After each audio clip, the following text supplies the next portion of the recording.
actually, just a second.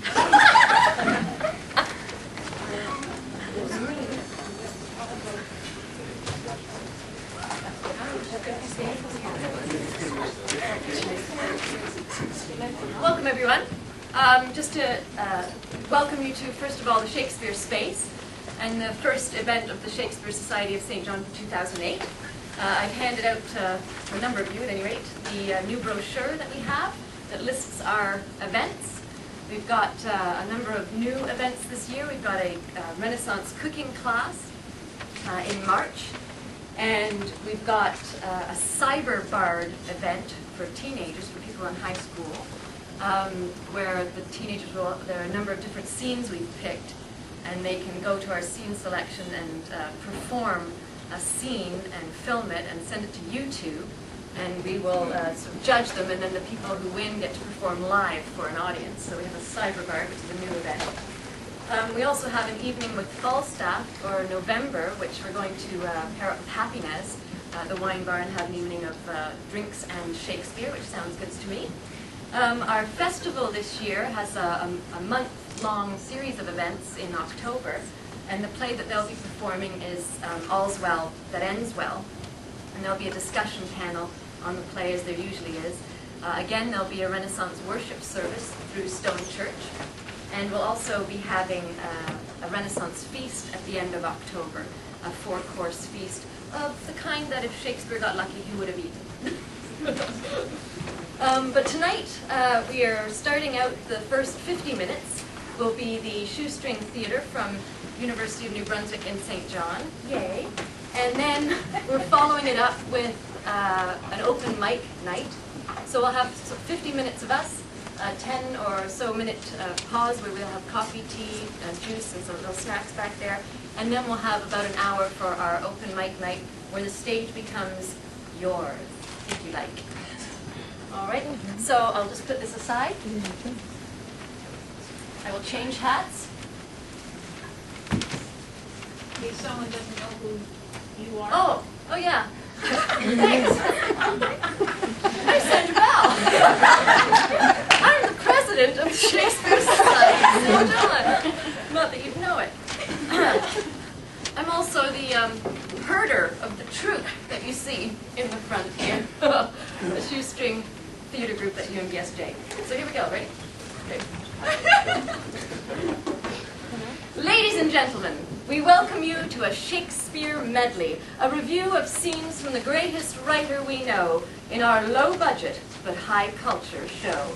Upon our stage we'll tread villains most vile, we'll cut your throats and do it with a smile. You'll be enticed by heroes quite romantic, surprised by families bordering on frantic, and entertained by dispositions antic.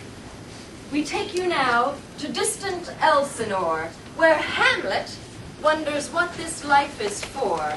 With father dead and mother quickly married to his nasty uncle, Hamlet's feeling harried. What's more, his uncle's growing quite suspicious and has decided it would be judicious to send along 2 of young Hamlet's friends to spy on him and report the means and ends of Hamlet's annoying disposition antic. Is it an act, or is he truly frantic? But hush, it starts. My most dear lord! My excellent good friends, how dost thou, Rosencrantz? Guildenstern. Good lads, how do you both? As the indifferent children of the earth. Happy. No, we're not over happy. Unfortunate cap, we're not very buttoned. Nor the soles of her shoes? Neither, my lord. Then you live about her waist or in the middle of her favor. Faith, her privates we. In the secret parts of fortune, oh most true, she is a strumpet. What's the news? None, but that the world's grown honest. Then is doomsday near. But your news is not true. Let me question more in particular. What have you, my good friends, deserved at the hand of fortune that she should bring you to prison hither? Prison, my lord. Denmark's a prison. Then is the world one? A goodly one, in which there are many wards, confines, and dungeons, Denmark being one of the worst. You think not so, my lord? Why then 'tis none to you, for there is nothing either good or bad, but thinking makes it so. Then your ambition makes it so. 'Tis too narrow for your mind. Oh God, I could be bound in a nutshell and count myself a king of infinite space. Were it not that I have bad dreams, Which dreams indeed are ambition, for the very substance of the ambitious is but a shadow of a dream. A dream is but a shadow. I hold ambition so airy and light of quality that it is but a shadow's shadow. Then are our beggars' bodies, and our monarchs and outstretched heroes the beggars' shadows. Shall we to the court, for by my faith I cannot reason. We'll wait upon you. No such matter. I'll not sort you with the rest of my servants, for to speak to you like an honest man, I am most dreadfully attended. But in the beaten way of friendship, what make you at Elsinore? To visit you, my lord, no other occasion. Beggar that I am even poor in thanks, but I thank you. And sure my thanks are too dear a halfpenny. Were you not sent for? Is it your own inclining? Is it a free visitation? Come, deal justly with me. Come. Come. Nay, speak. What should we say, my lord? Why, anything but to the purpose. You were sent for. And there is a kind of confession in your looks that your modesties have not the craft to color. I know the good king and queen have sent for you. To what end, my lord? That you must teach me, but let me conjure you by the rights of our fellowship, by the consonancy of our youth, by the obligation of our ever-preserved love, and by what more dear I better propose I could charge you with all. Be even and direct with me, whether you were sent for or no. What sayest you? Nay then, I have an eye of you. If you love me, hold not on.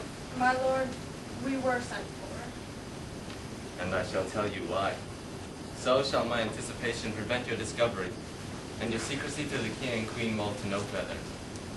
I have of late, and wherefore I know not, lost all my mirth, forgone all custom of exercise, and indeed it hangs so heavily with my disposition that this goodly frame the earth seems to me a sterile promontory. This most excellent canopy the air, look you, this brave o'erhanging firmament, this majestical roof fretted with golden fire, why, it appears to me no more than a vile and pestilent congregation of vapors. What a piece of work is a man! How noble in reason, how infinite in faculty, in form and moving, how express and admirable, in action, how like an angel, in apprehension, how like a god, the beauty of the world, the paragon of animals. But what to me is this quintessence of dust? Man delights me not. No, no, woman neither, though by your smiles you seem to say so. My lord, there was no such self in my thoughts. Then why did you smile when I said man delights me not? To think, my lord, if you delight not in man, what Lenten entertainments the players shall receive from you. The players? Ha! They come our way at last, expertly acting every style of play. For comedy, none better with a smile. For tragedy, disasters done with style. With history, the past is brought alive. With pastoral, the sheep and shepherds thrive.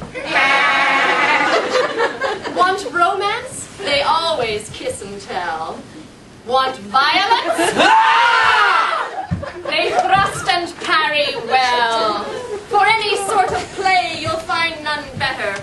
Their wit is dry, their tears you can't get wetter. But places, please.